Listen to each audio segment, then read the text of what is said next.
ادا کرتے ہیں، یعنی اپنا ہر ایک قدم اللہ اور اس کے رسول کی محبت میں گزارتے ہیں۔ یاد رکھو آج ہر انسان جنت میں جانے کا دعویٰ کرتا ہے، میں جنتی میں جنتی، لیکن اللہ قرآن میں صاف فرماتا ہے ان الابرار لفی نعیم، بے شک میں نے نیکوں کے لیے جنت کو بنایا۔ جنت میں جانا چاہتے ہو نمازوں کی پابندی کرنی پڑے گی، جنت میں جانا چاہتے ہو قرآن کی تلاوت کرنی پڑے گی، جنت میں جانا چاہتے ہو رمضان کے روزے رکھنے پڑیں گے، جنت میں جانا چاہتے ہو مال کی زکات نکالنی پڑے گی، جنت میں جانا چاہتے ہو ماں باپ کی دل سے خدمت کرنی پڑے گی، جنت میں جانا چاہتے ہو پڑوسیوں کا حق ادا کرنا پڑے گا، جنت میں جانا چاہتے ہو علماء سے سچی محبت کرنی پڑے گی۔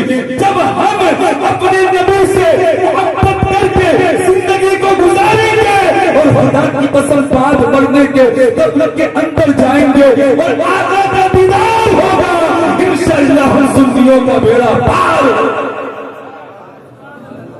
تو اس لیے اللہ تعالیٰ نے جو ہمیں پیغام دیا، رب نے قرآن میں فرمایا بے شک میں نے نیکوں کے لیے جنت کو بنایا۔ اب ہمیں اچھا راستہ چننا ہے، اچھا راستہ چننا ہے، نیک لوگوں کے راستے پر چلنا ہے، اللہ کے بندوں کے دامن سے وابستہ ہو کے زندگی کو گزارنا ہے۔ آگے میرا رب فرماتا ہے وَإِنَّ الْفُجَّارَ لَفِي جَحِيمٍ، بے شک میں نے گناہگاروں کے لیے جہنم کو بنایا۔ اللہ نے جنت بھی بنائی ہے، اللہ نے جہنم بھی بنائی ہے، اللہ نے جنت نیکوں کے لیے بنائی، میں نے وہ باتیں آپ کے سامنے رکھ دی۔ آگے رب فرماتا ہے بے شک میں نے گناہگاروں کے لیے جہنم کو بنایا۔ اے انسان سن سن، رب قرآن میں فرماتا ہے میں نے گناہگاروں کے لیے جہنم کو بنایا۔ مختصر کر کے بتا دوں اللہ نے بے نمازیوں کے لیے جہنم کو بنایا، اللہ نے اللہ اکبر مسلمانوں شرابیوں کے لیے جہنم کو بنایا، اللہ رب العزت نے جواریوں کے لیے، زانیوں کے لیے، نبی کے گستاخوں کے لیے جہنم کو بنایا ہے۔ اگر ہم نمازیں چھوڑیں گے جہنم ہمارا انتظار کر رہی ہے، ہم قرآن سے دور رہیں گے، نبی کی شان گستاخی کر کے زندگی گزاریں گے، جہنم ہمارا انتظار کر رہی ہے، ہم شراب پی پی کے زندگی گزاریں گے، جہنم ہمارا انتظار کر رہی ہے۔ اور شراب خدا کی قسم جس کے بارے میں میرے مصطفیٰ فرماتے ہیں اگر کوئی شراب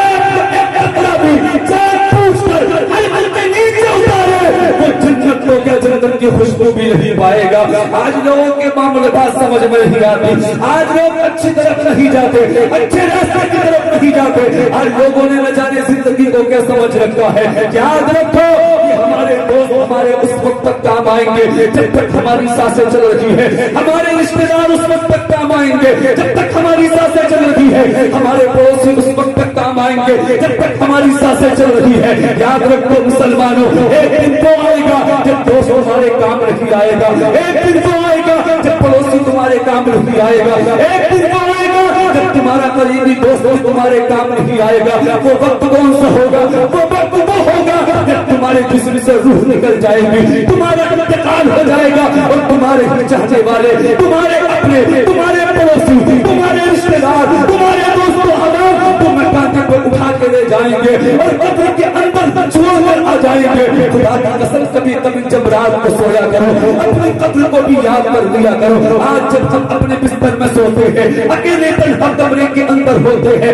اچانک اگر لائٹ چلی جائے تو ہم گھبرا جاتے ہیں، ہم ڈر جایا کرتے ہیں۔ اگر ہماری کمرے کی چھت پر اگر چھلچلی ہم کو نظر آ جائے تو ہم پہ جاتے ہیں، کسی بھی طریقے سے اس چھلچلی کو دور کرتے ہیں۔ لیکن مسلمانوں کبھی تم نے سوچا وہ قبر کا منظر جتنا بھیانک ہوگا، جس کے اوپر بھی مٹی ہوتی ہے، جس کے نیچے بھی مٹی ہوتی ہے، جس کے دائیں بھی مٹی ہوتی ہے، جس کے بائیں بھی مٹی ہوتی ہے، آگے پیچھے مٹی ہی مٹی ہوتی ہے۔ اور آج جب ہم اپنے بستر میں ہوتے ہیں بغیر تکیے کے ہم کو نیند نہیں آتی، تکیوں پہ سونے والوں، بستر لگا کے سونے والوں، کبھی قبر کے بارے میں سوچا؟ جب رات کو اپنے بستر پہ جایا کرو تو یہ سوچ لیا کرو کہ آج ہم نے نمازیں پڑھی یا نہ پڑھی، آج ہم نے قرآن کی تلاوت کی ہے یا نہیں، آج ہم نے اپنے ماں باپ کو سلام کیا ہے کہ نہیں، آج ہم نے پڑوسی کا حق ادا کیا ہے کہ نہیں۔ لیکن آج ہم نمازوں کو چھوڑ رہے ہیں، قرآن کی تلاوت سے دور ہیں۔ آج نوجوان ماں باپ کو بھول بھول کے زندگی گزار رہا ہے، ماں باپ کو ستا رہا ہے،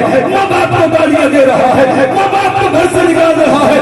ماں باپ کو گالیاں دینے والوں، ماں باپ کو بھوکا مارنے والوں،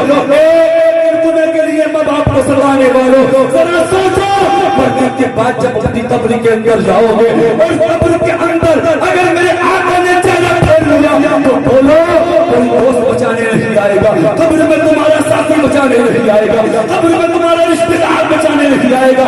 ایک ذات ہے جو قبر میں بھی تمہارے کام آئے گی، ایک ذات ہے جو قیامت کے دن تمہارے کام آئے گی۔ اسی ذات سے اپنا رشتہ مضبوط کر لو۔ وہ ذات کوئی اور نہیں، وہ ذات حسنین کے نانا کی ذات ہے، وہ ذات نبیوں کے امام کی ذات ہے۔ اگر دنیا میں ترقی چاہتے ہو، بار دن کے قبر میں سکون چاہتے ہو، قیامت کے دن جنت چاہتے ہو، تو نبی کی محبت دل میں بسا کے زندگی گزارنا شروع کر دو۔ یقین دنیا میں بھی کامیاب رہو گے، بعد مرنے کے قبر میں بھی کامیاب۔ لیکن آج ہم ہیں نوجوان اپنے ماں باپ کو ستا رہے ہیں، پڑوسی کو ستا رہا ہے، رشتہ دار میں بول چال بند۔ آج ہم اپنی مرضی سے زندگی گزار رہے ہیں، آج ہم شریعت کے مطابق نہیں بلکہ اپنی طبیعت کے مطابق زندگی گزار رہے ہیں۔ دل میں آیا تو امام صاحب کو سلام کر دیا، دل میں آیا تو پڑوسی کا حق ادا کر دیا، دل میں آیا تو قرآن کی تلاوت کر دی، دل میں آیا تو نماز پڑھ دی۔ اے لوگوں، کب تک اپنی زندگی کے مطابق اپنی منمانی کرو گے؟ کب تک اپنے آپ زندگی گزارو گے؟ کامیابی چاہتے ہو، ترقی چاہتے ہو، بعد مرنے کے قبر میں سکون چاہتے ہو تو نبی کے دامن سے وابستہ ہو جاؤ، آقا کے فرمان پہ عمل کر لو۔ ہمیں فرصت بھی نہیں، ہمیں فرصت بھی نہیں، ہم کہاں آقا کے فرمان پہ عمل کرتے ہیں؟ ہم تو آقا کا فرمان سننے کے لیے تیار نہیں، ہم تو آقا کی حدیث سننے کے لیے تیار نہیں۔ آؤ سنو بات کو مکمل کر لوں۔ میرے مصطفیٰ نے ارشاد فرمایا تھا قیامت کا دن ہوگا، نفس کا عالم ہوگا، کل قیامت کا دن جنت 5 لوگوں کو تلاش کرے گی۔ بول دو محبت سے سبحان اللہ۔ اس حدیث میں پیغام لے جاؤ اور میں بات کو مکمل کروں۔ کتنے لوگوں کو؟ 5 لوگوں کو جنت قیامت کے دن تلاش کرے گی، اور وہ لوگ خوش نصیب ہوں گے جن کو قیامت میں جنت تلاش کرے گی۔ جانتے ہو وہ 5 لوگ کون ہوں گے؟ آپ بھی کوشش کریں ان 5 لوگوں کے اندر شامل ہونے کی۔ اللہ اکبر مسلمانوں، حدیث مکمل کر لوں۔ آقا فرماتے ہیں پہلا وہ ہوگا قیامت کے دن جس کو جنت تلاش کرے گی، پہلا وہ ہوگا میرے مصطفیٰ فرماتی دنیا کے اندر جو قرآن کی کثرت سے تلاوت کرتا ہوگا۔ بول دے پیچھے والے بھی بولے محبت سے سبحان اللہ۔ آقا فرماتے پہلا وہ جو دنیا میں قرآن کی کثرت سے تلاوت کرتا ہوگا۔ لیکن آج معاملہ کیا ہے؟ قرآن تو دور کی بات، ہم قرآن کو اٹھا کے تک نہیں دیکھتے۔ ہم نے قرآن کو کتابوں میں سجا کے رکھ دیا۔ ہم دنیا کا ہر اخبار پڑھتے ہیں، صبح کو اٹھتے ہیں فیس بک بھی چیک کرتے ہیں، واٹس ایپ بھی چیک کرتے ہیں، ٹویٹر بھی چیک کرتے ہیں، انسٹاگرام بھی چیک کرتے ہیں، اخبار بھی پڑھتے ہیں۔ لیکن آج ہم نماز فجر ہم قرآن کو کھول کے نہیں دیکھتے، ہم قرآن کی تلاوت نہیں کرتے۔ اور قرآن تو اللہ کی وہ مقدس کتاب ہے۔ اللہ اکبر مسلمانوں، جس گھر میں پڑھی جاتی ہے اللہ کی رحمتوں کا نزول اس گھر میں ہوتا ہے۔ آج لوگ کہتے ترقی برکت نہیں ہو رہی۔ آج ہم نے ان کاموں کو چھوڑ دیا ہے جن کاموں کے کرنے سے گھر میں برکتیں ہوتی ہیں۔ وہ کام کیا ہے؟ وہ کام نماز ہے، وہ کام قرآن کی تلاوت ہے۔ مصطفیٰ فرماتے ہیں جو دنیا میں کثرت سے قرآن کی تلاوت کرے گا قیامت کے دن جنت اس کو تلاش کرے گی۔ سبحان اللہ۔ اس لیے قرآن سے رشتہ مضبوط کرو، قرآن کی تلاوت کیا کرو۔ ایک پارہ نہ صحیح، آدھا پارہ نہ صحیح، کم سے کم 2-4 رکوع روزانہ قرآن کی تلاوت کیا کرو۔ اور اپنے بچوں کو قرآن کی تعلیم دلاؤ، اپنے بچوں کو قرآن پڑھنا سکھاؤ۔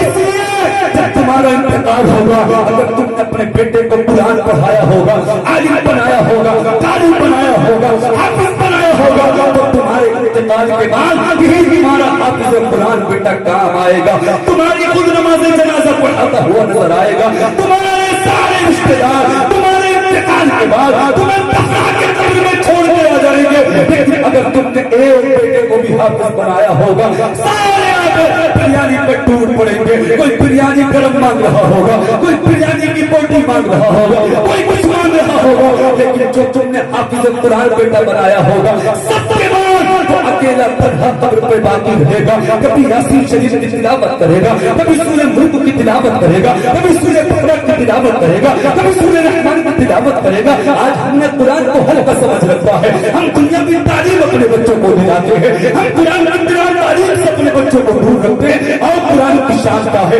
قرآن کا مقام و مرتبہ کیا ہے. حضرات کی وہی قرآن ہے, اسی قرآن کے اندر ایک سورت ہے جس کے بارے میں میرے مصطفیٰ فرماتے ہیں, جس کو سورہ اخلاص کہا جاتا ہے. آقا فرماتے ہیں جو سورہ اخلاص کی 3 مرتبہ تلاوت کرے اللہ تعالیٰ اس کو ایک قرآن پاک کا ثواب عطا فرماتا ہے. حضرات کی وہی قرآن ہے, اسی قرآن کے اندر ایک سورت ہے جس کو یاسین شریف کہا جاتا ہے. میرے مصطفیٰ فرماتے ہیں جو یاسین شریف کی ایک مرتبہ دل سے ثواب کی نیت سے تلاوت کرتا ہے اللہ تعالیٰ اس کو 10 قرآنوں کا ثواب عطا فرماتا ہے. حضرات کی وہی قرآن ہے, اسی قرآن کے اندر ایک سورت ہے جس کو سورہ واقعہ کہا جاتا ہے. میرے مصطفیٰ فرماتے ہیں جو روزانہ شام کو سورہ واقعہ کی تلاوت کرتا ہے اللہ تعالیٰ اس کے گھر سے غریبی کو دور کر دیا کرتا ہے. حضرات کی وہی قرآن ہے, اسی قرآن کے اندر ایک سورت ہے جس کو سورہ ملک کہا جاتا ہے. مصطفیٰ فرماتے ہیں جب سورہ ملک کی تلاوت کرنے والا اپنی قبر میں جائے گا اللہ اس کی قبر کو جنتی باغوں میں سے باغ بنا دے گا.